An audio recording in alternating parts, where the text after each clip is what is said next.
Historical change is often attributed to the physical strength of warriors or the wisdom of scholars. Yet a third force dictates nations, the political strategist. In the records of early Arabia, Amr ibn al-As is defined by a specific designation, Dahiyat al-Arab, or the shrewd of the Arabs. In this era, Daha described a sophisticated intellectual toolkit. It was the ability to manage high-stakes crises and identify subtle patterns in human behavior during a negotiation. This skill set was the primary currency of Mecca. As the socio-economic epicenter of the peninsula, the city relied on men like Amr to maintain its complex trade networks and protect the existing political order from disruption. The Quraysh elite operated within a global context. Their caravans linked the Mediterranean to the Indian Ocean, meaning Amr was trained to negotiate with foreign monarchs and heads of state across the region. The rise of Islam introduced a systemic challenge to this framework. The movement's call for a new social and religious structure threatened the very political architecture that the Meccan elite had spent generations building. When early Muslims fled to seek asylum in Abyssinia, the Meccan leadership deployed Amr as their primary envoy. His mission was clear: use diplomatic pressure to secure their return. Amr relied on the standard tools of 7th century diplomacy. He prepared expensive gifts, leveraged existing personal relationships, and framed the requested extradition as a routine political matter.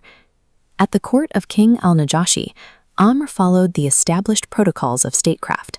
He presented the official requests and distributed diplomatic tributes, framing the Muslims as a threat to regional stability.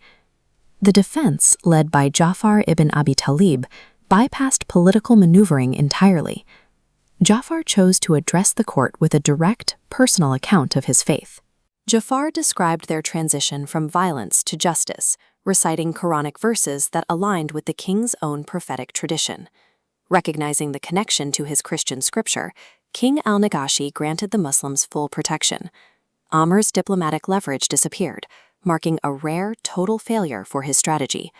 Amr had encountered the limits of traditional statecraft. He watched his sophisticated maneuvers fail against a defense built on simple sincerity. During the subsequent years of conflict, Amr continued to analyze the data. He observed that the Islamic movement was expanding despite severe military and economic pressure, an outcome that defied his standard political models. Following the Treaty of Hudaybiyah, the cessation of active hostilities provided a window for objective assessment. For the first time, the Meccan leadership could evaluate the Islamic movement without the immediate fog of war. The shift in regional influence became mathematically clear. Amr concluded that the Prophet was not seeking a conventional kingdom. He was leading a movement that would define the future of the peninsula. Activating his characteristic decisiveness, Amr left Mecca alone and rode toward Medina to align himself with the Prophet. On the road, he encountered Khalid ibn al-Walid and Uthman ibn Talha, both traveling toward the same destination. This meeting confirmed that the city's most analytical minds had reached the same conclusion simultaneously. Amr entered Medina as a former adversary who had spent years coordinating operations against the community. He carried the weight of that history as he approached the Prophet. The Prophet established a clear legal and social precedent. Entering the faith resets an individual's standing. The record of previous hostility was replaced by a clean slate. The Islamic administration then conducted an audit of his specific capabilities. Instead of sidelining a former enemy, the Prophet integrated Amr's specialized talents into the state's administrative and diplomatic core. This management philosophy prioritized current conviction and proven skill over the date of a person's conversion. Amr was immediately assigned to lead diplomatic and military missions in the Levant. His administrative precision eventually led to the successful governance of Egypt, where he established new civic structures that would last for centuries.